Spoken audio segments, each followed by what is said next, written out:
Hello, we're Adam and Brienne. Welcome to our part three. Our Of, series. yeah, part three of the Shining a Light on Autism. Hmm. And this one is surrounding like how autism is a gift. Hmm. Yeah. Yeah, it is a gift. Hmm. So I want to start with sharing my experience because, well, first off, when we come in a harmonious union, our spiritual teachers Jeff and Shalia let us know that our son, he's on the spectrum, Hmm. let us know that he would be showing us our greatest gift or greatest challenges, which says our gifts, right? Hmm. Our greatest challenges and blocks, on our spiritual journey. And so, like, I personally have never been prior to, coming into harmonious union and our son, I had never been in any kind of friendship, relationship, or anything like that, or knew of people that were on the spectrum. I'm sure that I probably had dialogued with and worked around, but You weren't I aware of anyone. exactly, Yeah. I didn't have the awareness of it. Hmm. And so I knew that it was a thing and that it was something that people experience, but I, myself didn't have the awareness, or I didn't have the experience or just knowing how to relate or connect or what it entailed. And so coming in, and it was almost like there was an expectation in the relationship with our son, like an expectation of, this is how we're going to connect and this is how we're going to relate, and that was not it at all. Hmm. And so the message that, Jeff and Shalia had shared has been a message that we've, or yeah, something that we've continued to unpack, even 2 years later.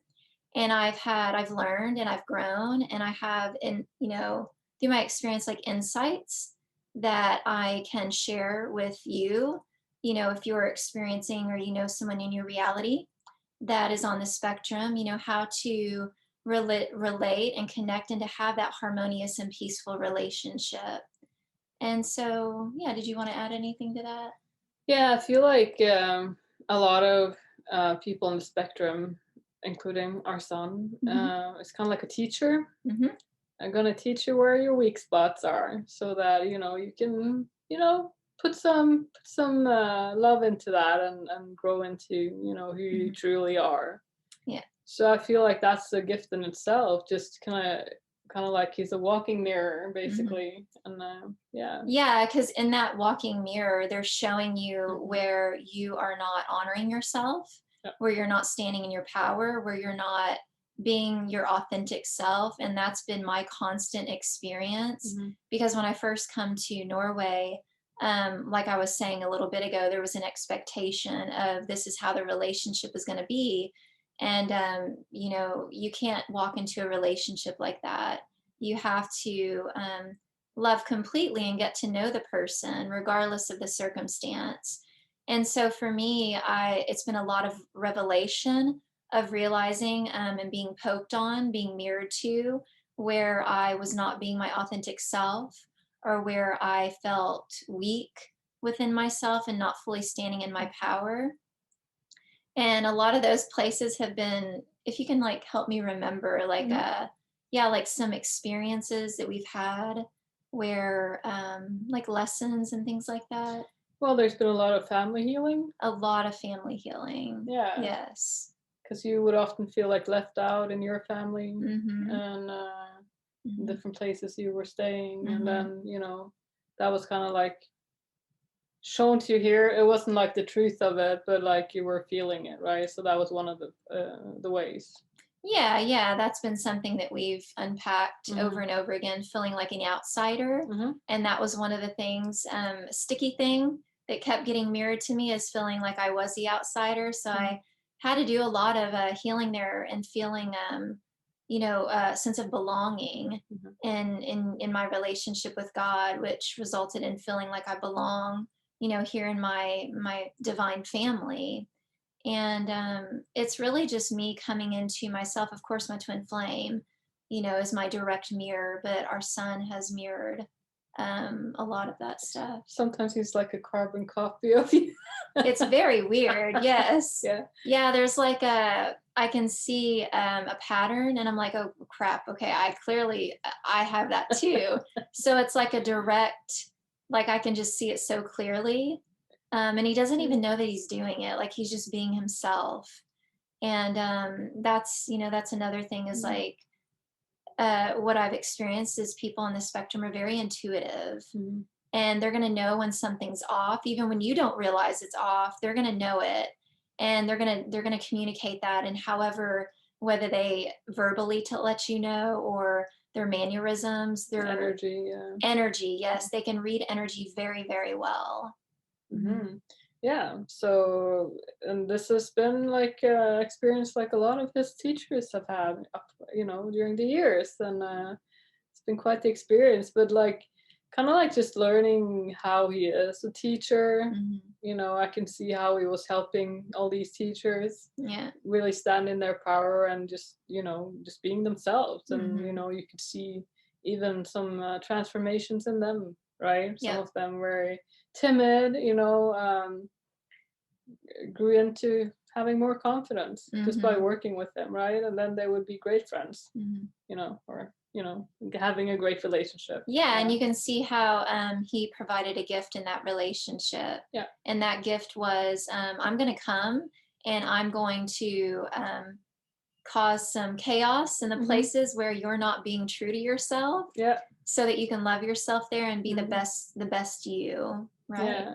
Yeah. And I think a lot of families and, even colleagues or whatever, you don't like that don't have these awarenesses is can be like pretty difficult. But when you Mhm. have these tools like the mirror exercise and just kind of like going deeper there into seeing like how autism is a gift in your life, Yeah. whether you have it or your family member or your friends or your colleagues, right? Mhm. Like just yeah, what is the gift in it for you there? Yeah. Yeah, exactly. And I wanted to add too, I feel like there's a misperception, and you and I have talked about this as Mhm. well.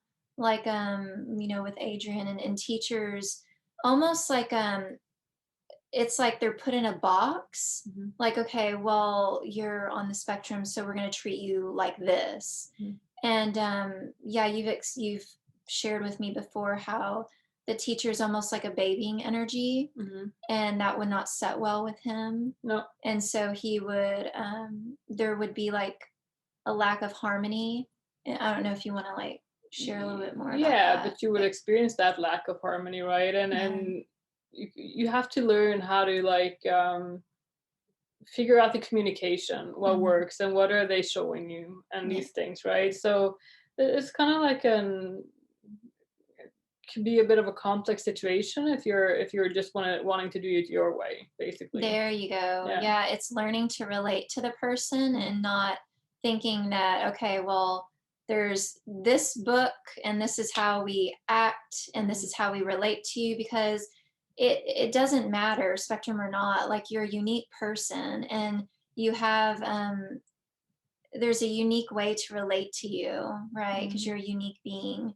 And that reminds me too of one of the patterns that I was playing out, that when I first come here, is that I wanted to get him to like me, and so I would do things that were out of, I guess, like, yeah, just trying to people please, Mhm. or trying to, I wasn't genuine, and that would constantly backfire in my face, and I would feel, well, not liked. I'm like, Yeah. I'm not liked here. Yeah.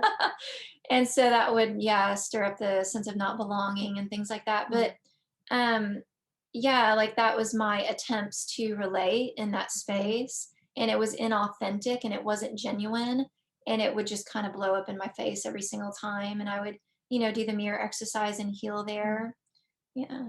Yeah, and it's very, for some people in the spectrum, they've learned to like, mask and do these different things. But Mm. then you have you know, um, other people on the spectrum somewhat do the masking thing, and some just do not, Mhm.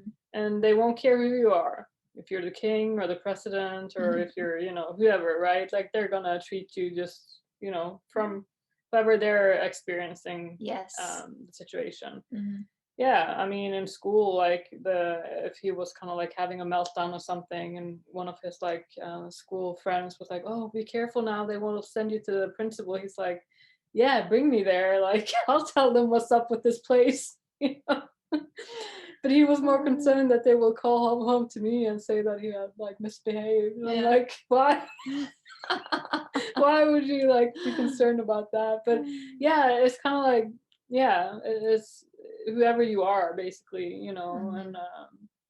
and I think, the more high functioning, probably the more masking, right? And then, Yeah, definitely. there's, some variables there, right? Mhm, mhm. So yeah, that's just some experiences. Yeah. Yeah, exactly.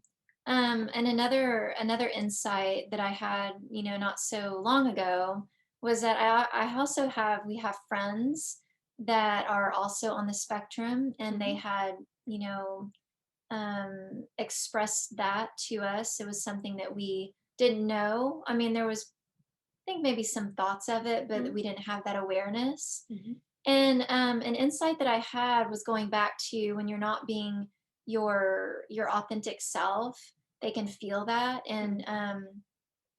yeah, an insight that I had was like them not feeling safe in the relationship.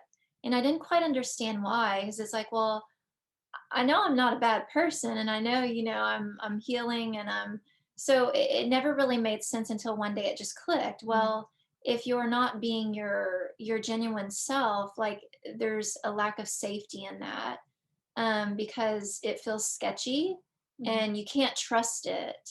And so with that sketchiness and not trusting, they're not going to be able to relax into the relationship with you, and especially if you're not standing in your power.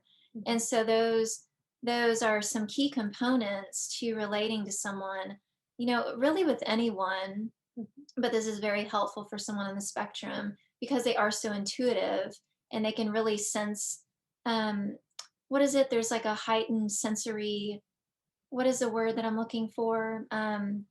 There's like the sensory, it's like Yeah, a, sensory system. Yeah. yeah, it's like a it's extra sensitive, Yeah. and so they can feel these things.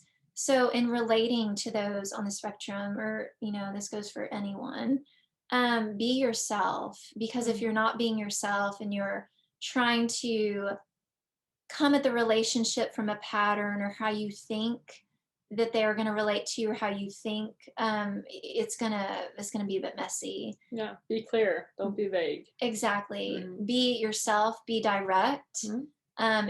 in your communication. Like you said, don't be vague. Hmm. That is very helpful. So that is an insight that I had.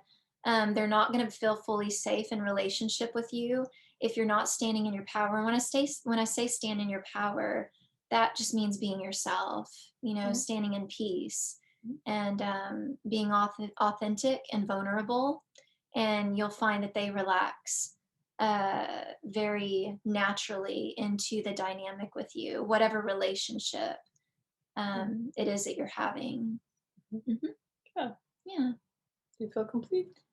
Yeah, that feels complete. Was there anything you wanted to add to that? No, I feel very complete. All right. Good. So thank you very much for watching, and we will see you in the next video. Bye bye. Bye bye.